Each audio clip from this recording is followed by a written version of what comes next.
Pasca melakukan tes fisik dan kesehatan bagi para atlet Sumsel yang lolos ke PON Aceh Sumut nanti, KONI Sumsel mengakui para atletnya sudah melakukan pemusatan latihan berjalan. Pemusatan latihan berjalan ini dilakukan secara mandiri oleh para atlet Sumsel di tempat masing-masing. Selama menggelar pemusatan latihan berjalan ini, para atlet sepenuhnya masih di bawah pantauan langsung dari pelatih cabur masing-masing. Nantinya, para pelatih cabur yang akan terus memantau perkembangan para atletnya selama masa persiapan. Ya, sampai dengan hari ini masih cabur yang menyelenggarakan kegiatan ini. Jadi kami sudah selalu berkoordinasi ya.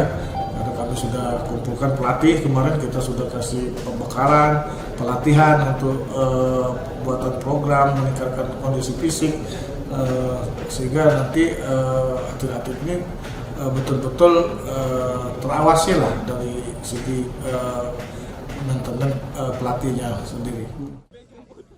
KONI Sumsel juga mengakui sudah menyiapkan surat keputusan susunan para atlet cabur asal Sumsel yang akan turun di PON Aceh Sumut 2024 ini. Nur Muhammad, Kompas TV, Palembang, Sumatera Selatan.